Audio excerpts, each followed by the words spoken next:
Bismillahirrahmanirrahim. Assalamualaikum warahmatullahi wabarakatuh.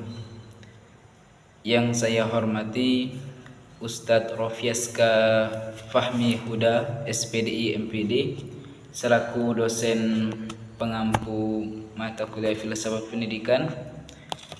Baik, saya akan mempresentasikan Filsafat Pendidikan yang berjudul Pemikiran Filsafat Pendidikan Sokrates, Plato, dan Aristoteles.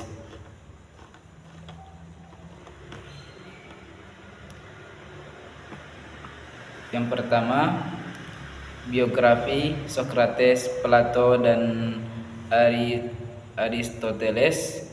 1. Sokrates lahir sekitar tahun 469 atau 470 sebelum Masehi di Athena, Yunani. Ia lahir dari keluarga kelas menengah. Ayahnya bernama Sophocles, seorang pengukur batu, sedangkan ibunya bernama Penarete, seorang bidan. Tidak banyak yang diketahui tentang masa muda Sokrates. Namun, diyakini bahwa dia menerima pendidikan tradisional Yunani yang mencakup seni retorika, musik, dan filsafat. Selain itu, Sokrates juga dilatih dalam keahlian fisik dan militer yang biasa dilakukan oleh pria di Athena pada saat itu. Sejarah filsafat mencatat Sokrates muncul sebagai seorang pemikir besar kuno, di mana pemikiran dan cara mengajarnya memiliki dampak yang mendalam dan berkelanjutan terhadap teori dan praktik pendidikan di seluruh dunia barat. Dalam sepanjang kehidupannya, Sokrates terlibat dalam beberapa kampanye militer Yunani, termasuk perang Peloponnesus melawan Sparta. Dia menunjukkan keberanian dan ketahanan di medan perang, meskipun seiring berjalannya waktu lebih fokus pada pemikiran filosofis dan pengajaran daripada aktivitas militer. Sokrates mendapat ketenaran dan kepopuleran di Athena karena metode dialektikanya yang kontroversial dan seringkali menantang otoritas politik. Pada tahun 399 sebelum Masehi, Sokrates diadili atas tuduhan menghina dewa-dewa Yunani dan merusak pemuda. Filsafat Sokrates yang demikian itu menyebabkannya dinyatakan bersalah oleh penguasa dengan alasan telah memperdayakan para pemuda dan menentang dewa-dewa yang diakui negara. Dia dihukum mati dengan cara minum racun. Setelah Sokrates menghembuskan nafasnya yang terakhir karena meminum racun sebagai pelaksanaan hukum yang dijatuhkan kepadanya, buah pemikiran dan pendapatnya tetap berkembang terus, mekar bagai bunga sepanjang sejarah pemikiran manusia hingga sekarang. Kedua, Plato. Setelah Sokrates meninggal, muncul kembali seorang filsuf besar, yakni Plato, yang lahir di Athena pada tahun 427 dan meninggal tahun 347 sebelum Masehi. Plato berasal dari keluarga ningrat atau aristokrasi. Pada usia yang masih muda, 20 tahun, Plato telah menjadi pengikut dan murid Sokrates. Dia mendampingi Sokrates kurang lebih selama 18 tahun. Kemudian Plato merantau ke negeri untuk berguru kepada Euclides. Setelah itu ia menuju ke Yerena untuk memperdalam pengetahuan matematikanya pada Theodoros. Selama perjalanan itu, Plato pun menulis buku dan mengajarkan filsafatnya. Dari Krena ia menuju ke Italia Selatan, dan Socrates di Pulau Sisilia tahun 387 sebelum Masehi. Plato mendirikan sebuah sekolah yang diberi nama Akademia. Sejak berusia 40 tahun sampai wafat, bertempat di Akademia, Plato mengajarkan filsafat dan membuat karang-karangannya yang terkenal di kemudian hari. Pada dasarnya, Akademia tidak seperti sekolah yang dikenal sekarang, melainkan sebuah institut sebagai tempat berkumpul kawan-kawan dan para murid-murid Plato untuk mengadakan pembahasan maupun percakapan ilmiah serta pelajaran filsafat. Iklim dan suasana keilmuan sangat terasa di Akademia. Hal ini sesuai dengan tujuan pendiriannya untuk mempersiapkan orang-orang yang diharapkan dapat menjadi pengatur administrasi kota dan pemimpin negara. Yang ketiga, Aristoteles. Aristoteles dilahirkan di Stagira di Thrace kurang lebih 380 sebelum Masehi dan wafat pada tahun 322 sebelum Masehi. Ayahnya adalah seorang dokter pribadi Raja Makedonia. Pada usia 18 tahun, ia tiba di Athena dan menjadi murid Plato. Ia belajar di Akademia selama hampir 20 tahun hingga wafatnya. Plato pada tahun 347 Masehi. Sepeninggal Plato, ia mulai menghasilkan pikirannya sendiri di bidang filsafat, metafisika, fisika, biologi, etika, pemerintahan, dan lain-lain. Di kemudian hari, ia juga menjadi guru Alexander Agung. Aristoteles adalah filsuf yang mempunyai pengaruh sangat besar pada dunia filsafat modern. Ia muncul pada penghujung periode kreatif pemikiran Yunani. Ia adalah filsuf Yunani yang dikenal sebagai bapak filsafat dan bapak ilmu pengetahuan Barat. Tentu nama besarnya dalam dunia filsafat tidak diragukan lagi. Pemikiran filsafat pendidikan Socrates. Persoalan Socrates tentang keberadaannya bersumber dari Plato, Xenophon, dan Aristoteles, sehingga gambaran Socrates sangat tergantung dari gambaran dari ketiganya. Plato menggambarkan Socrates sebagai seorang filsuf, Xenophon menggambarkan Socrates sebagai pendidik yang praktis, dan Aristoteles mengutamakan metode Socrates sehingga menggambarkan sebagai seorang intelektual. Sehingga penggambaran Socrates sangat bergantung pada pembacaan kita terhadap penjelasan dari Plato, Xenophon, dan Aristoteles, karena Socrates tidak menulis karya apapun yang dapat menjadi landasan yang utuh memahami Socrates. Penyelidikan Socrates tentang alam semesta dengan memusatkan perhatian pada keberadaan manusia, sehingga manusia menjadi pusat dalam pemikiran filsafat. Socrates merupakan filsuf pertama sebagai titik awal perkembangan filsafat Barat. Socrates dengan pendekatan rasional bertujuan menyingkirkan mitos-mitos tentang alam semesta. Pendekatan rasional menjadi pembuka jalan perkembangan pemikiran ilmiah. Socrates menggunakan metode dialektika dalam mengembangkan pendekatan rasional sebagai alat utama dalam proses pencarian pengetahuan. Metode dialektika atau berdialog dalam mengucapkan beberapa pertanyaan. Dalam berdialog, Socrates berusaha menolong seseorang untuk mau mengeluarkan apa yang tersimpan dalam hatinya. Inilah disebut sebagai metode meutik atau menguraikan. Metode ini digunakan Socrates sebagai dasar teknis pendidikan yang dicanangkan untuk mendorong seseorang berpikir cermat, untuk menguji coba diri sendiri, dan untuk memperbaiki pengetahuannya. Seorang guru tidak boleh memaksakan gagasan-gagasan atau pengetahuannya kepada seorang siswa, karena seorang siswa dituntut untuk bisa mengembangkan pemikirannya sendiri dengan berpikir secara kritis. Metode ini tidak lain digunakan untuk meneruskan intelektualitas, mengembangkan kebiasaan-kebiasaan dan kekuatan mental seseorang. Dengan kata lain, tujuan pendidikan yang benar adalah untuk merangsang penalaran yang cermat dan disiplin mental yang akan menghasilkan perkembangan intelektual yang terus-menerus dan standar moral yang tinggi. Perbuatan manusia merupakan pelaksanaan moral sejati, sehingga tujuan pendidikan untuk membangun manusia sempurna dan susila yang mendukung kesejahteraan negara. Pemikiran ini bertentangan dengan cara-cara kaum sofis yang dalam mengajar tidak fokus dalam proses pencarian kebenaran. Socrates mempengaruhi kaum muda tentang keyakinan dan kebenaran, membangun kesadaran moral. Socrates di sisi lain menekankan pentingnya pengembangan kebijakan melalui pendidikan yang mendorong pencarian kebenaran dan pengetahuan.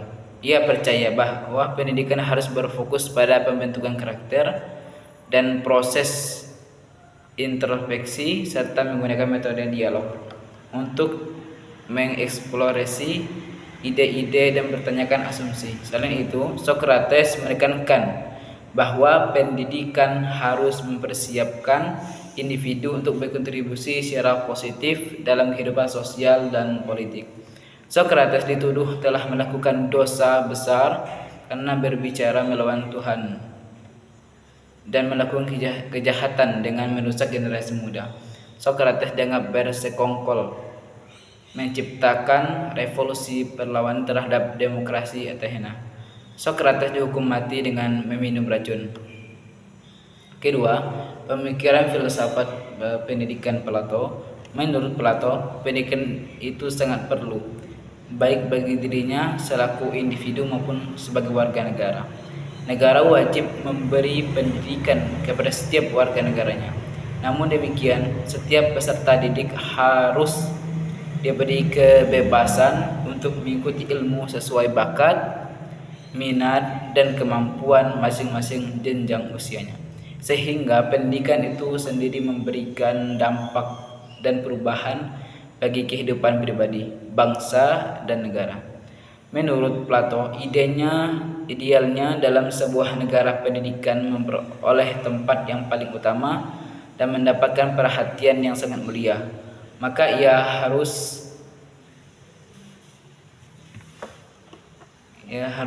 diselenggarakan oleh negara. Karena pendidikan itu sebenarnya merupakan suatu tindakan pembebasan dari belenggu ketidaktahuan dan ketidakbenaran. Dengan pendidikan, orang-orang akan mengetahui apa yang benar dan apa yang tidak benar. Dengan pendidikan pula, orang-orang akan mengenal apa yang baik dan apa yang jahat, apa yang patut dan apa yang tidak patut.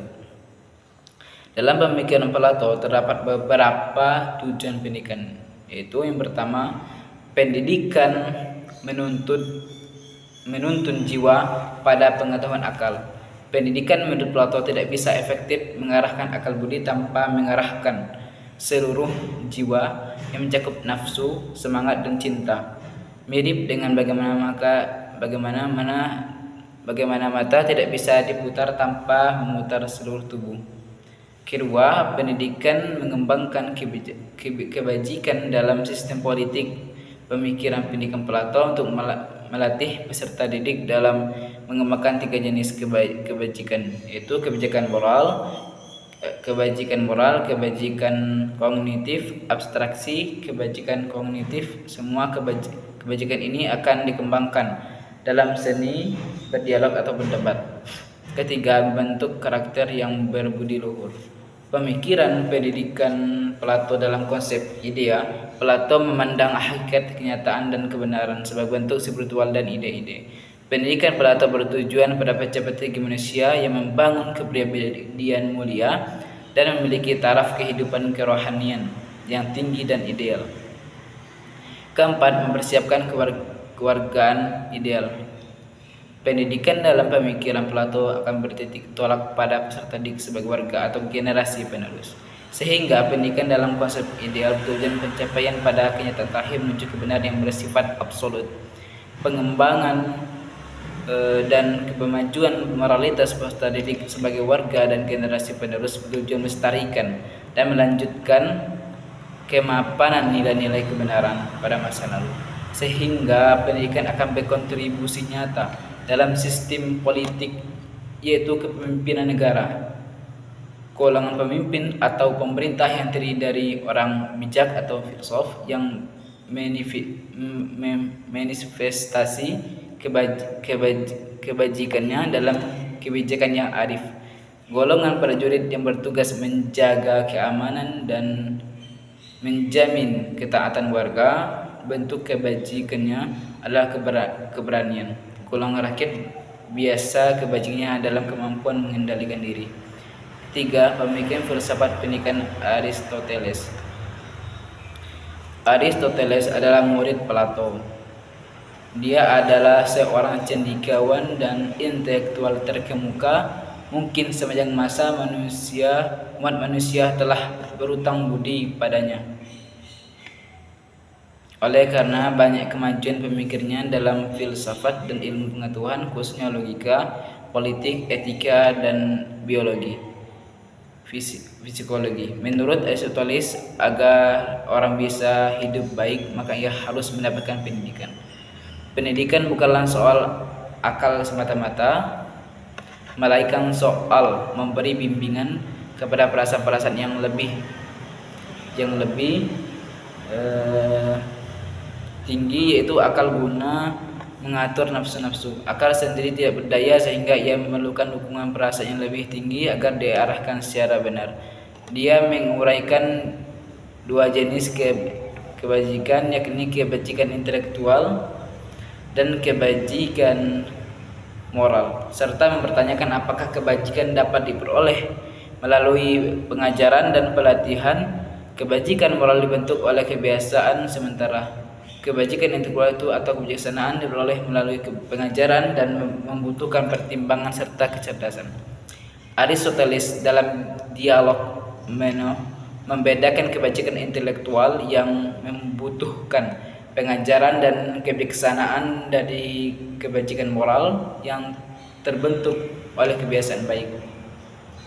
Ia juga melampaui doktrin Socrates yang menyatakan bahwa pengetahuan tentang kebaikan otomatis menghasilkan tindakan baik.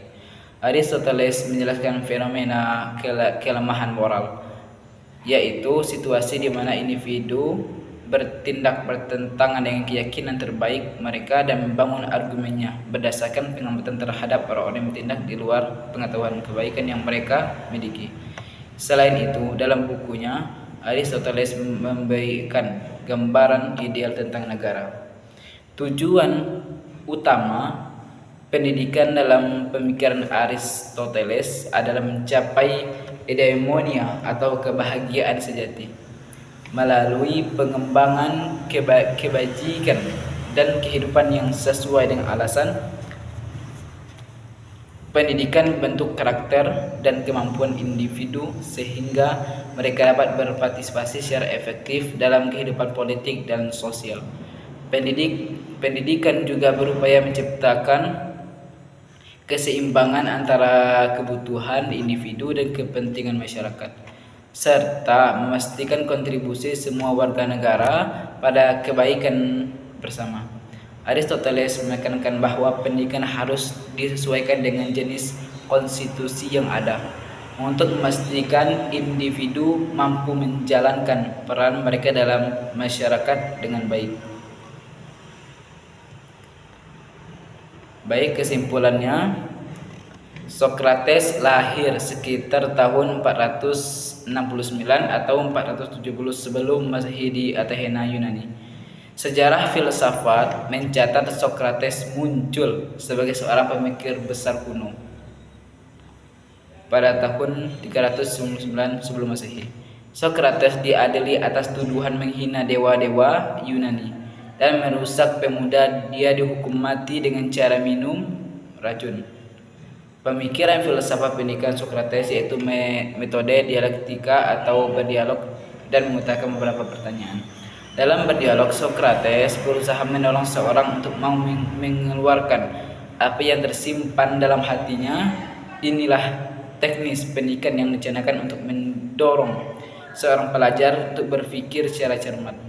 Setelah Socrates meninggal, muncul kembali seorang filsuf besar, yakni Plato, yang lahir di Athena pada tahun dan meninggal tahun 347 sebelum Masehi. Pemikiran filsafat pendidikan Plato adalah untuk membebaskan manusia dari ketidaktahuan dan fokus pada pembentukan karakter dan kebijaksanaan. Ia percaya pendidikan harus mempersiapkan individu untuk peran aktif dalam masyarakat yang adil. Aristoteles dilahirkan di Stakra di Thrace kurang lebih 384 sebelum Masehi dan wafat pada tahun 320 sebelum Masehi. Aristoteles adalah filsuf yang mempunyai pengaruh sangat besar pada dunia filsafat modern. Ia adalah filsuf Yunani yang dikenal sebagai bapak filsafat dan bapak ilmu pengetahuan barat. Menurut Aristoteles, agar orang bisa hidup baik, maka ia harus mendapatkan pendidikan, yaitu dengan pendidikan induktif dengan menyertakan fakta-fakta di lingkungan sekitar yang dapat ditangkap oleh alat indera, merupakan cara untuk mendapatkan pengetahuan dan kebenaran. Ia membedakan antara pendidikan intelektual dan moral. Ia menekankan pentingnya mengembangkan pendidikan membentuk karakter dan kemampuan individu sehingga mereka dapat berpartisipasi secara efektif dalam kehidupan politik dan sosial. Itulah yang dapat saya presentasikan. Lebih kurang saya minta maaf. Saya akhiri, wabillahi taufiq wal hidayah. Wassalamualaikum warahmatullahi wabarakatuh.